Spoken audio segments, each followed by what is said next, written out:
We just received some shocking news from Buckingham Palace. I'll read you this statement that was just received from Buckingham Palace. It goes on to say, His Majesty has today initiated a formal process to remove the style, titles, and Queen Camilla had prepared herself for criticism, whispered resistance, and even open hostility, but not for a command written by the late Queen Elizabeth herself. The decree was brief, sealed, and devastating. Camilla was to be denied entry to every official palace residence under Crown control. As the final sentence was read aloud, the Queen Consort did not argue. She simply froze, staring at the document that had transformed royal privilege into permanent exclusion. Before we go deeper into what this really means for the royal family, make sure to subscribe so you don't miss a single update. The closed doors changed everything. Charles, William, Princess Anne, Camilla, and 3 senior household officials entered the restricted council chamber without explanation. Their phones had been removed, the handles secured, and a dark archival case rested at the center of the table. A palace council chamber was a private room for the monarchy's most sensitive decisions, and everyone understood that nothing placed inside it was ordinary.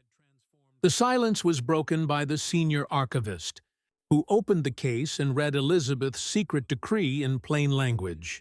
Camilla was immediately barred from Buckingham Palace, Windsor Castle, Balmoral, Sandringham House, Holyrood House, and every other official residence controlled by the Crown.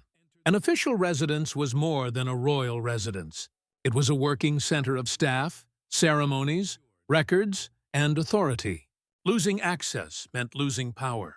Her private rooms, ceremonial entry, staff privileges, and authority inside those residences ended in a single reading. Charles gripped his chair without protest. The document carried Elizabeth's private seal and 2 witness signatures, proving it had been prepared before her death. A royal seal was the monarch's formal mark of approval, and this one showed the order would activate only after a specific condition was met. The future king quietly asked what had triggered it. The archivist reached into the case again. He removed a second sealed file marked to be opened only in the presence of the sovereign and the heir. Anne pulled it toward her, but Camilla finally spoke. Her voice was low and unsteady as she asked whether Elizabeth had planned this punishment for years or whether someone in that room had activated it that very morning. But before the palace could understand why Elizabeth had closed every royal door to Camilla, each person around that table had to confront what they stood to lose when those doors remained locked. The decree did more than remove Camilla from royal buildings. It exposed every fragile relationship holding the monarchy together. Charles faced the humiliation of watching his wife rejected by his mother from beyond the grave. William confronted a decision tied to wounds he had carried since childhood. Camilla followed Charles into the private corridor outside the council chamber, where the silence between them felt heavier than the sealed file left behind. For decades, he had fought to secure her place beside him through scandal, resistance, and public judgment. Now, the decree threatened more than their household, challenging whether every sacrifice he had made for their relationship had ever been accepted by the institution he was born to protect. She stopped him before he could return to the room. "Did you know?" The king acknowledged that his mother had once warned him that some restrictions might survive her death, but he insisted he had never seen the final order. His response came too slowly, and Camilla's expression hardened as she realized he had suspected danger and yet let her enter the chamber unprepared. William remained seated beside the second file, struggling with a different wound. As heir, the person next in line to inherit the crown, he was expected to defend Elizabeth's formal will. Yet, the command also dragged him back toward the pain surrounding Diana, his father's choices, and Camilla's gradual rise inside the family. He wanted justice without revenge, but the boundary between them had never felt thinner. Anne pressed one hand against the folder and remembered her mother's repeated warning that royal residences belong to the crown, not to the people living inside them. The Princess Royal, the monarch's senior working daughter, felt grief at carrying Elizabeth's final authority and anger that her brother's wife had placed them in this position. She looked toward Charles, but he could not meet her eyes. Sophie finally broke the silence through a documented household account prepared for the council. She revealed that Elizabeth had ordered a secret inventory 6 months before her death, listing Camilla's access passes, private keys, staff permissions, and apartment arrangements. The trusted confidant explained that the audit had been completed quietly because the late monarch feared someone was expanding authority without approval. William then recalled a recorded conversation at Windsor. His grandmother had told him, "A palace becomes dangerous when personal entitlement is mistaken for constitutional right." The prince had not understood who she meant at the time, but now he did. Anne opened the second file, and on the first page was a handwritten date of a private Windsor ceremony that the family had spent years keeping out of official records. That forgotten ceremony was not a minor family dispute. Rather, it was the exact moment Elizabeth decided that Camilla could never again be trusted inside the monarchy's most protected walls. Years before the decree was made public, a private evening at Windsor had permanently altered public announcement, a locked reception room, a disputed guest list, and a ceremonial privilege. By dawn, the Queen had come to a decision that she shared with nearly no one.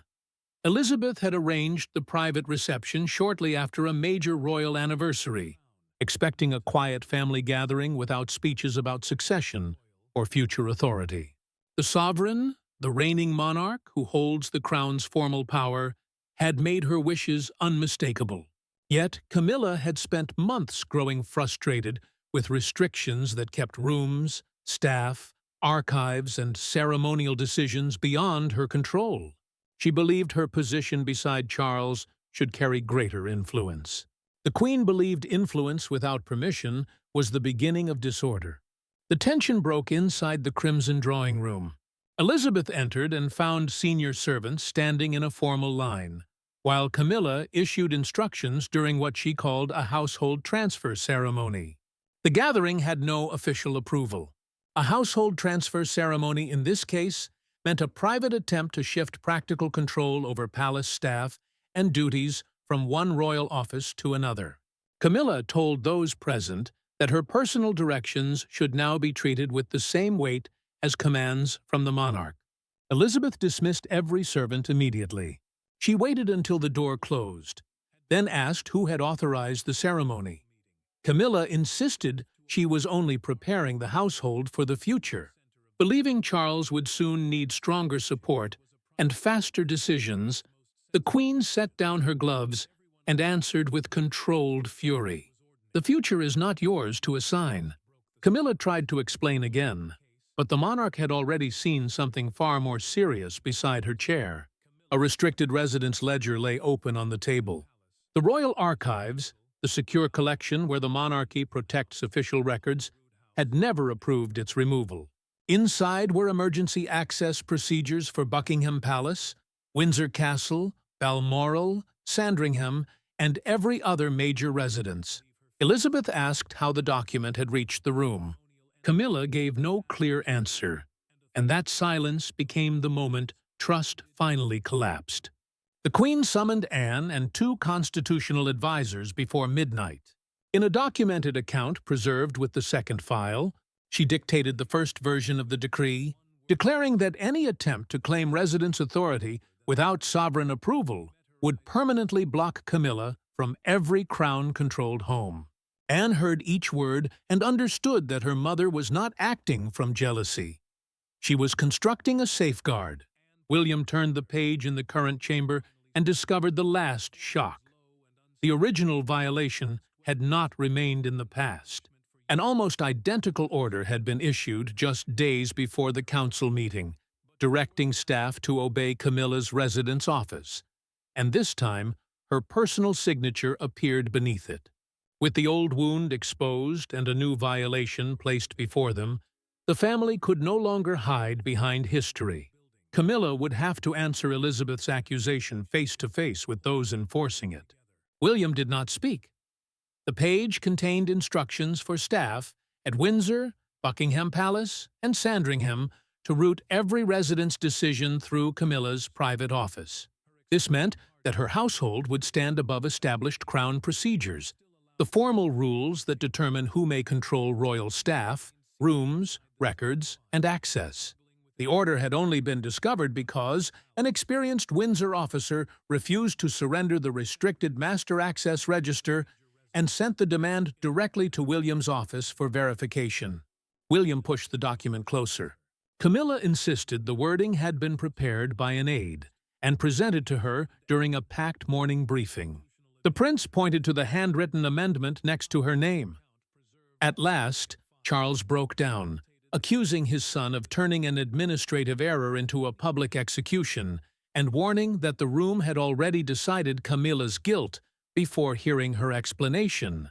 William refused to back down, saying that Elizabeth had created the consequence but Camilla had created the trigger.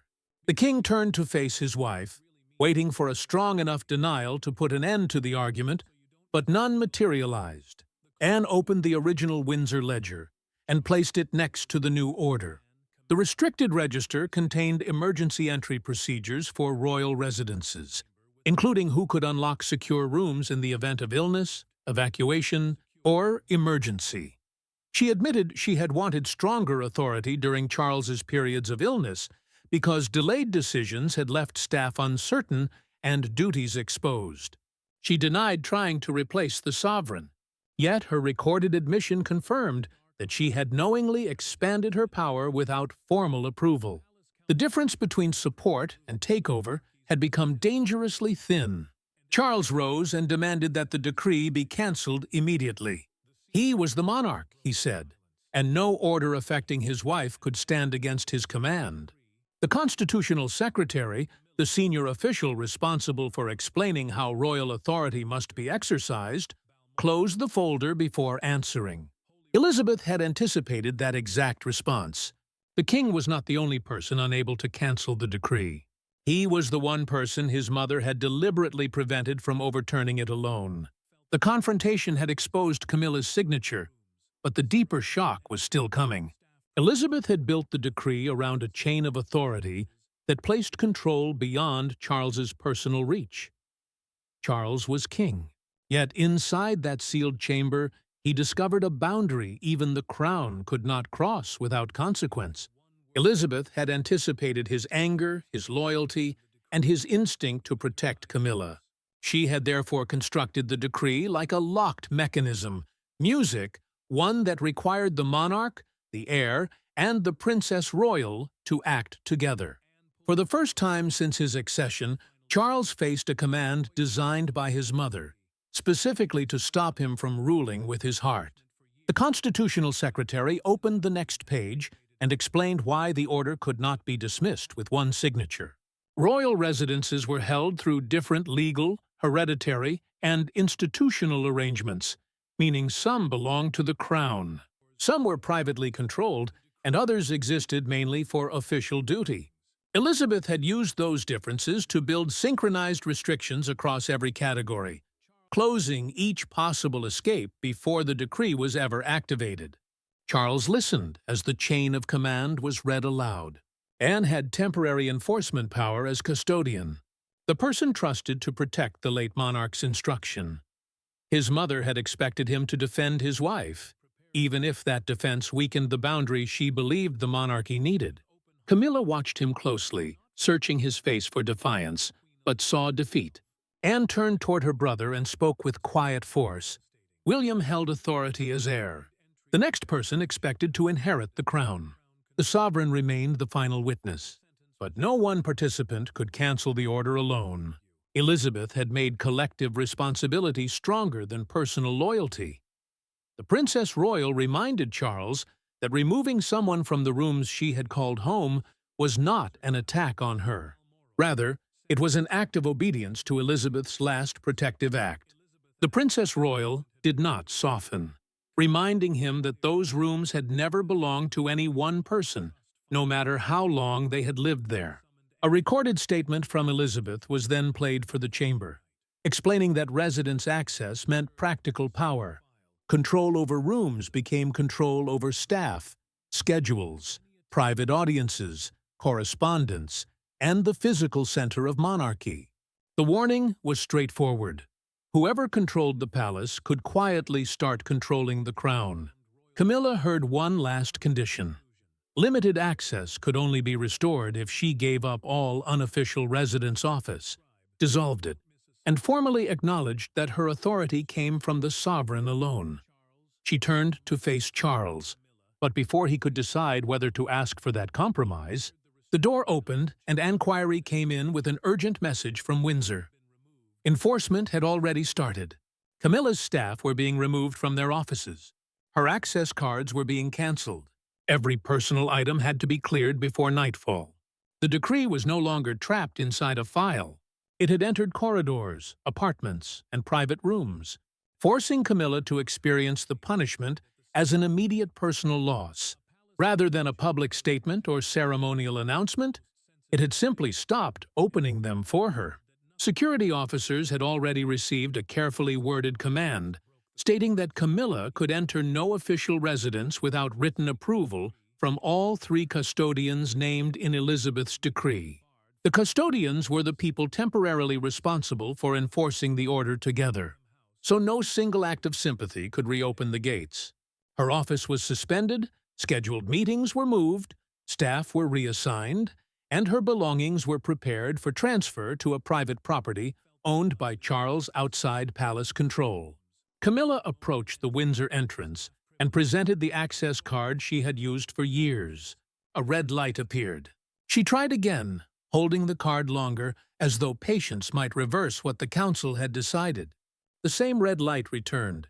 A security officer stepped forward and explained quietly that her access had been cancelled 20 minutes earlier. She lowered her hand, but the humiliation had already reached everyone standing nearby. The Queen Consort was taken to a temporary sitting room outside the secured residence boundary. From there, she watched boxes filled with letters, photographs, clothing, and personal papers being carried toward a waiting vehicle. Her anger slowly disappeared. What remained was something colder, the shock of seeing a life reduced to labeled containers because the institution she had entered no longer accepted her authority. One box held a sealed envelope marked for immediate delivery. Camilla opened it and recognized Elizabeth's handwriting.